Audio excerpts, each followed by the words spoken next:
여러분, 지금부터 말씀드릴 이야기를 들으시면 정말 깜짝 놀라실 겁니다. 우리가 하루 8시간 이상 머무는 침실이 오히려 우리 건강을 망치는 공간이 될 수 있다는 걸 아세요? 특히 60세가 넘으면서 면역력이 떨어지는 시기에는 침실 환경이 건강에 미치는 영향이 정말 크거든요.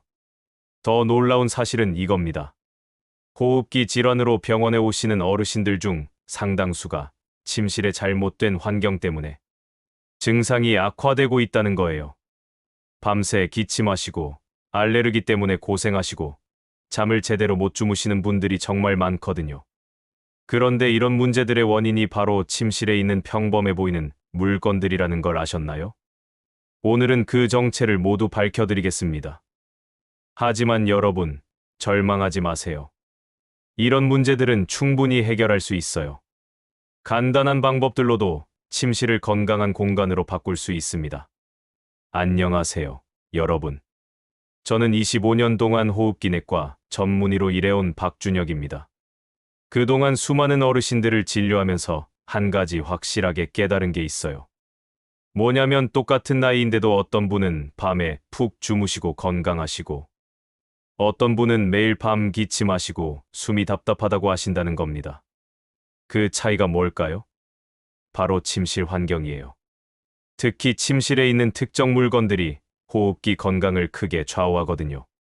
그런데 많은 분들이 착각하고 계신 게 침실은 집에서 가장 깨끗한 공간이라고 생각하신다는 거예요.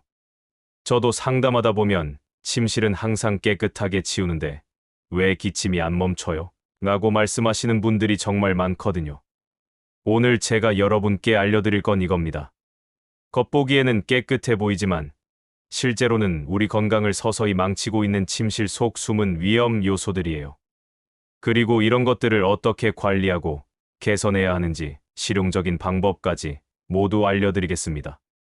오늘 이 영상을 끝까지 들으시면 침실 관리에 대해서 완전히 다른 생각을 가지게 되실 겁니다. 자, 그럼 이제 본격적으로 말씀을 드려볼게요. 침실에서 우리 건강을 망치는 최악의 물건들, 그 첫 번째부터 살펴보겠습니다. 첫 번째, 오래된 베개와 이불입니다. 여러분, 지금 사용하고 계신 베개와 이불이 몇 년 된 건지 기억하세요? 베개야 한 번 사면 오래 쓰는 거지 뭐라고 생각하시는 분들이 대부분이에요. 그런데 이게 정말 큰 문제거든요. 베개 하나에 진먼지 진드기가 얼마나 살고 있는지 아세요? 무려 100만 마리가 넘어요. 상상이 되세요? 그리고 이불에는 그보다 훨씬 많은 진드기들이 살고 있어요. 이 진드기들이 배출하는 분비물과 사체가 알레르기의 주범이거든요. 더 무서운 건 곰팡이예요. 특히 겨울철에 난방을 하면서 습도가 높아지면 베개와 이불 속에서 곰팡이가 번식해요. 이 곰팡이 포자를 밤새 들이마시는 거예요. 그러니까 아침에 일어나면 목이 아프고 기침이 나는 거죠. 제가 진료했던 69세 할머님 이야기를 해드릴게요. 이분이 6개월 동안 밤마다 기침 때문에 잠을 못 주무신다고 오셨어요. 여러 검사를 해봐도 특별한 이상이 없더라고요. 그래서 침실 환경을 자세히 물어봤더니 15년 된 베개를 쓰고 계시더라고요. 베개를 새로 바꾸고 이불도 교체하라고 권했더니 일주일 만에 기침이 멈췄어요. 15년 동안 쌓인 진드기와 곰팡이가 문제였던 거죠. 그럼 어떻게 해야 할까요? 베개는 1에서 2년마다, 이불은 3에서 5년마다 교체하세요. 그리고 2주에 한 번은 60도 이상의 뜨거운 물로 세탁하세요. 진드기는 60도에서 죽거든요. 베개 커버와 이불 커버는 일주일에 한 번은 꼭 빨아주세요. 그리고 햇볕에 말리는 게 가장 좋아요. 자외선이 세균과 곰팡이를 죽여주거든요. 두 번째, 합성섬유나 저가 매트리스입니다. 매트리스는 한 번 사면 10년, 20년 쓰시는 분들이 많으시죠? 그런데 값싼 매트리스일수록 문제가 심각해요. 제조 과정에서 사용된 화학물질들이 계속 방출되거든요. 특히 포르말데이드라는 물질이 문제예요. 이게 새집 증후군의 원인이기도 한데 매트리스에서도 나와요. 밤새 이걸 들이마시면 눈이 따갑고 목이 아프고 두통이 생겨요. 그리고 VOC라고 불리는 휘발성 유기화합물들도 문제예요. 이게 호흡기를 자극해서 기침과 가래를 유발해요. 특히 면역력이 약한 어르신들에게는 더 심각한 영향을 줘요. 새 매트리스를 사셨다면 바로 사용하지 마세요. 최소 일주일은 통풍이 잘 되는 곳에 두고 냄새를 빼야 해요. 그리고 가능하면 천연 소재나 인증받은 제품을 선택하세요. 기존 매트리스가 걱정되시면 매트리스 커버를 씌우세요. 방수가 되면서도 통기성이 좋은 제품으로 선택하시면 화학물질 차단에 도움이 돼요. 세 번째, 침실 속 전자기기들입니다. 요즘 침실에 TV, 스마트폰, 노트북, 심지어 전자시계까지 가져다 놓으시는 분들이 많아요. 그런데 이게 수면의 질을 크게 떨어뜨려요. 이유가 뭘까요? 바로 블루라이트 때문이에요. 이 파란빛이 우리 뇌에서 나오는 수면 호르몬인 멜라토닌을 억제해요. 그러면 잠이 안 오거나 자도 깊게 못 자게 되죠. 수면의 질이 떨어지면 면역력도 떨어져요. 그러면 감기도 자주 걸리고 알레르기 반응도 더 심해져요. 밤에 코가 막히고 기침이 나는 것도 수면 부족과 관련이 있을 수 있어요. 제가 권해드리는 방법은 이거예요. 취침 1시간 전에는 모든 전자기기를 끄세요. 그리고 침대 옆 콘센트에 꽂힌 충전기들도 모두 뽑으세요. 대기 전력에서도 미세한 전자파가 나오거든요. 스마트폰은 침실 밖에 두고 주무세요. 어쩔 수 없다면 최소 2m는 떨어뜨려 놓으세요. 그리고 야간 모드로 설정해서 블루라이트를 최대한 줄이세요. 네 번째, 방향제와 룸스프레이입니다. 침실 냄새를 좋게 하려고 방향제를 뿌리는데 뭐가 문제예요? 라고 하실 수 있어요. 그런데 시중에 파는 대부분의 방향제에는 합성향료가 들어있어요. 이 합성향료들이 공기 중으로 날아다니면서 우리 호흡기를 자극해요. 특히 천식이나 알레르기가 있으신 분들에게는 정말 위험해요. 기침, 재채기, 코막힘을 유발할 수 있거든요. 더 심각한 건 두통이에요. 밀폐된 침실에서 밤새 인공향을 맡으면 아침에 머리가 지끈지끈 아픈 경우가 많아요. 대신 천연 방법을 사용하세요. 라벤더나 유칼립투스 같은 천연 아로마 오일을 몇 방울 떨어뜨리거나 공기정화 식물을 키우세요. 산세베리아나 스파티필름 같은 식물들이 공기를 정화하면서 자연스러운 향도 내줘요. 그리고 가장 좋은 방법은 환기예요. 하루에 2번, 아침 저녁으로 10분씩만 창문을 열어도 실내 공기가 깨끗해져요. 5번째, 카펫과 두꺼운 커튼입니다. 카펫이 있으면 발이 따뜻하고 좋잖아요. 그런데 카펫이야말로 먼지와 진드기의 온상이에요. 아무리 청소기로 빨아도 카펫 깊숙한 곳에 있는 먼지와 진드기는 제거가 안 돼요. 특히 침실 카펫은 정말 위험해요. 밤새 뒹굴면서 나오는 각질, 머리카락, 먼지들이 모두 카펫에 쌓여요. 그리고 습도가 높으면 곰팡이까지 생겨요. 두꺼운 커튼도 마찬가지예요. 세탁하기 어려운 커튼에는 먼지가 쌓이고 습기가 차면 곰팡이가 생겨요. 특히 창가의 결로 때문에 커튼 아래쪽이 눅눅해지는 경우가 많거든요. 해결책은 간단해요.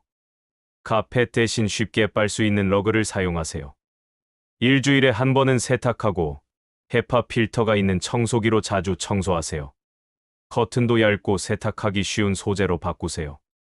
그리고 한 달에 한 번은 꼭 빨아주세요. 아니면 블라인드를 사용하는 것도 좋은 방법이에요. 6번째, 오염된 가습기입니다. 겨울철에 가습기 많이 사용하시죠? 그런데 가습기 관리를 제대로 안 하시면 오히려 독이 돼요. 가습기 물탱크에서 세균과 곰팡이가 번식해서 그게 수증기와 함께 공기 중으로 퍼지거든요. 특히 레지오넬라균이라는 세균이 문제예요. 이게 호흡기 감염을 일으켜서 폐렴까지 유발할 수 있어요. 면역력이 약한 어르신들에게는 정말 위험해요. 제가 진료했던 72세 할아버님이 겨울철에 계속 기침하시고 열이 나서 오셨어요. 폐렴 초기 증상이었는데 원인을 찾아보니 6개월 동안 청소 안 한 가습기였어요. 가습기는 매일 물을 갈아주세요. 그리고 일주일에 12번은 완전히 분해해서 청소하세요. 필터가 있다면 제때 교체하고 물탱크는 마른 수건으로 완전히 말려주세요. 그리고 가습기를 너무 오래 틀지 마세요. 습도가 60% 이상 올라가면 곰팡이가 번식하기 좋은 환경이 돼요. 습도계를 사서 50에서 60% 정도로 유지하세요. 7번째, 장식용 인형과 쿠션들입니다. 침실을 예쁘게 꾸미려고 인형이나 쿠션을 많이 놓으시는 분들이 계세요. 손자, 손녀가 놓고 간 인형들도 그냥 두시고요. 그런데 이런 것들이 먼지와 진드기의 집합소예요. 특히 털로 된 인형들은 정말 문제예요. 털 사이사이에 먼지가 끼고 진드기가 번식하기 좋은 환경이거든요. 그리고 세탁하기도 어려워서 계속 방치하게 되죠. 쿠션도 마찬가지예요. 특히 침대 위에 장식용 쿠션을 여러 개 놓으시는 분들이 많은데 이게 밤마다 먼지를 일으키는 원인이에요. 해결책은 개수를 줄이는 거예요. 정말 필요한 것만 남기고 나머지는 치우세요. 그리고 남겨두는 것들은 세탁 가능한 제품으로만 선택하세요. 인형은 냉동실에 하룻밤 넣어두면 진드기를 죽일 수 있어요. 그 다음에 세탁하고 햇볕에 말리세요. 8번째, 반려동물 용품들입니다. 강아지나 고양이를 키우시는 분들 중에 침실에서 함께 주무시는 분들이 계세요. 그리고 반려동물 침대나 배설 패드를 침실에 두시기도 하고요. 반려동물의 털과 비듬이 알레르기의 주요 원인이에요. 특히 고양이 비듬에 들어있는 페어디일이라는 단백질은 정말 강력한 알레르기 유발 물질이거든요.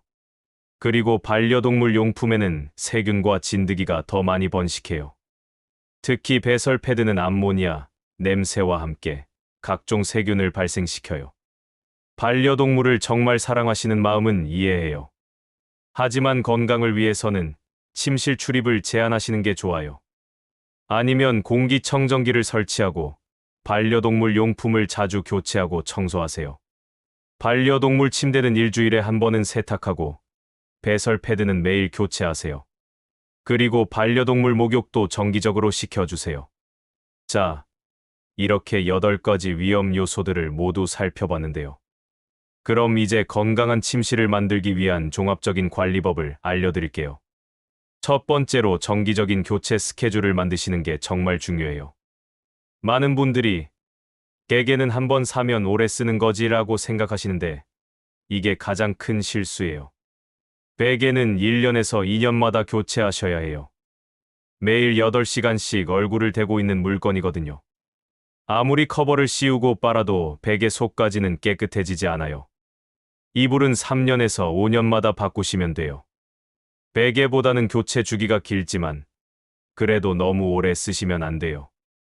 특히 솜이 눌려서 보관력이 떨어지면 보온 효과도 없어지고 진드기 서식지가 되기 쉬워요. 매트리스는 8년에서 10년 정도가 적당해요. 비싸니까 오래 쓰고 싶으시겠지만 너무 오래 쓰시면 스프링이 망가지고 몸에 안 좋아요. 특히 허리 아프신 분들은 매트리스 상태를 꼭 체크해 보세요. 베개 커버와 이불 커버는 일주일마다 꼭 빨아주세요. 이건 정말 중요해요. 우리가 자면서 흘리는 땀과 각질이 모두 여기에 쌓이거든요.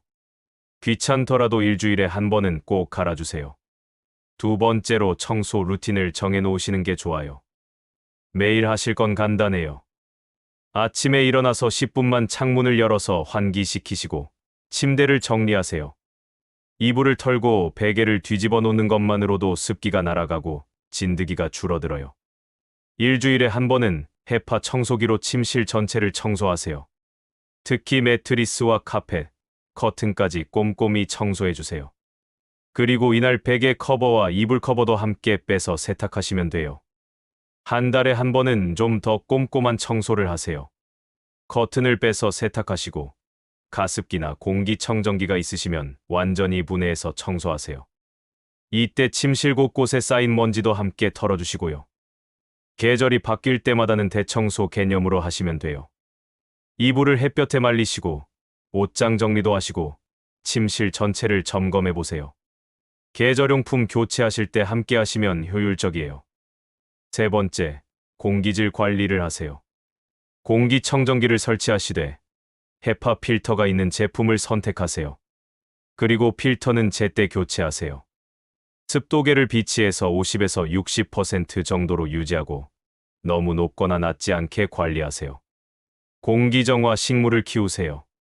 산세베리아, 스파티필룸, 아이비 같은 식물들이 밤에도 산소를 배출해요. 네 번째, 전자기기 관리를 하세요. 침실에는 꼭 필요한 전자기기만 두세요. TV나 컴퓨터는 가능하면 침실 밖에 두세요. 스마트폰은 야간 모드로 설정하고 침대에서 최대한 멀리 두세요. 취침 1시간 전에는 모든 전자기기를 꺼주세요. 다섯 번째, 천연 방법을 활용하세요.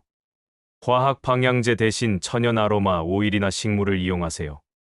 세제도 가능하면 천연 성분이나 무향 제품을 사용하세요.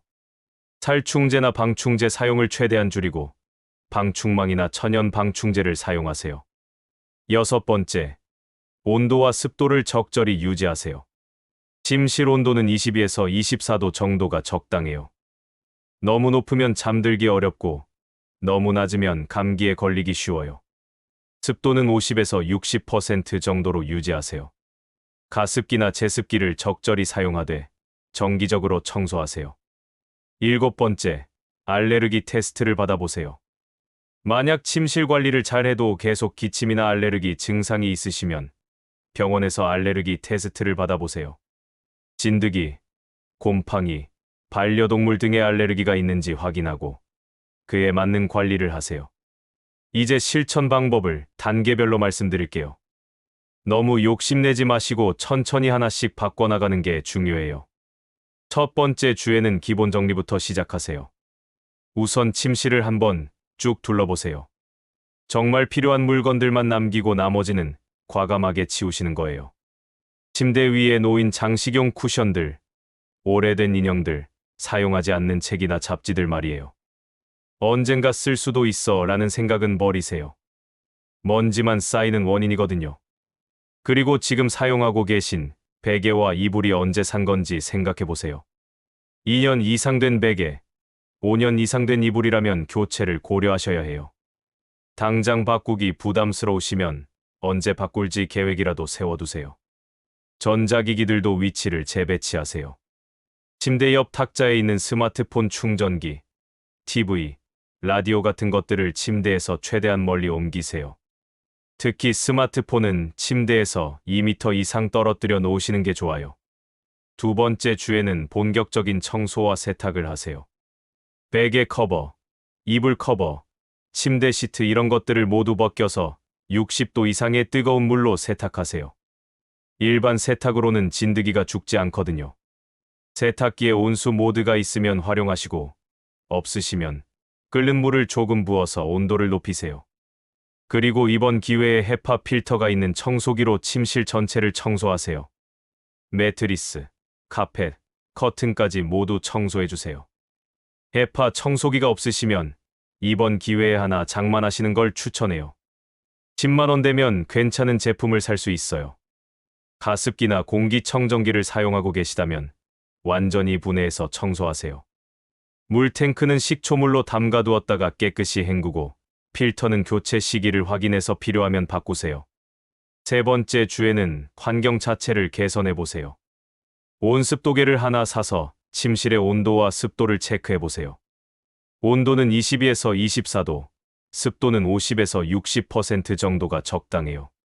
너무 건조하면 가습기를 쓰시되 매일 물을 갈아주시고 너무 습하면 제습기를 사용하거나 환기를 자주 하세요. 화학 방향제나 섬유유연제 같은 것들을 천연 제품으로 바꿔보세요. 라벤더 오일 몇 방울을 떨어뜨리거나 공기정화 식물을 키우시는 것도 좋아요. 산세베리아나 스파티필룸 같은 식물들이 관리하기도 쉽고 공기정화 효과도 좋아요. 그리고 환기 습관을 만드세요. 아침에 일어나서 10분, 저녁에 잠들기 전에 10분씩 창문을 열어주세요. 미세먼지가 심한 날이 아니라면 꼭 환기를 해주시는 게 좋아요. 네 번째 주에는 새로운 관리법을 정착시키세요. 지난 3주 동안 실천한 것들을 일주일 더 지속해보세요. 그러면서 어떤 게 어렵고 어떤 게 쉬운지 파악해보세요. 너무 번거로운 것들은 좀 더 간단한 방법으로 바꾸시고 효과가 좋은 것들은 계속 유지하세요. 예를 들어서 매일 침구 털기가 힘드시면 이틀에 한 번으로 줄이시되 일주일에 한 번 세탁하는 건 꼭 지키세요. 이런 식으로 본인에게 맞는 루틴을 찾아가시는 거예요. 그리고 앞으로의 장기 계획도 세워보세요. 언제 베개를 교체할지, 언제 매트리스를 바꿀지, 계절별로 어떤 관리를 할지. 미리 계획해 두시면 놓치지 않고 관리할 수 있어요. 실제로 제가 권해드린 방법을 실천하신 환자분들은 대부분 2에서 3주 만에 눈에 띄는 개선을 경험하세요. 밤에 기침이 줄어들고 아침에 일어났을 때 목이 아프지 않고 전반적으로 수면의 질이 좋아져요. 73세 할아버님은 이렇게 말씀하셨어요. 20년 동안 밤마다 기침 때문에 잠 못 잤는데 침실 정리하고 나니까 신기하게 기침이 없어졌어요. 이제 아침에 일어나면 개운해요. 중요한 건 꾸준함이에요. 한 번 정리하고 끝이 아니라 지속적으로 관리해야 해요. 하지만 습관이 되면 그리 어렵지 않아요. 그리고 가족들과 함께 하세요. 혼자서는 관리하기 어려울 수 있지만 가족이 함께 도와주면 훨씬 쉬워져요. 자녀분들께 이 영상을 보여드리고 도움을 요청하세요. 마지막으로 너무 완벽하게 하려고 스트레스 받지 마세요. 할 수 있는 것부터 하나씩 개선해 나가는 것만으로도 충분히 효과가 있어요. 오늘 이 영상을 보신 여러분들은 정말 현명한 선택을 하신 거예요. 건강한 잠자리 환경에 대한 올바른 정보를 얻고 실천하려는 의지를 가지고 계시니까요. 건강한 침실은 건강한 수면을 만들고 건강한 수면은 건강한 삶을 만들어줍니다. 침실을 단순히 잠만 자는 공간이 아니라 건강을 회복하는 치유 공간으로 만드세요. 이제 남은 건 실천뿐이에요. 오늘 당장 침실을 둘러보시고 문제가 될 만한 것들을 하나씩 점검해 보세요. 작은 변화가 큰 건강 개선을 가져올 거예요. 여러분들의 건강한 밤과 상쾌한 아침을 진심으로 응원하겠습니다. 그리고 영상이 유용하셨다면 구독과 좋아요 부탁드립니다. 그리고 주변 어르신들께도 이 영상을 꼭 공유해 주세요. 건강한 정보는 나누면 나눌수록 더 큰 힘이 되거든요. 오늘도 건강하세요.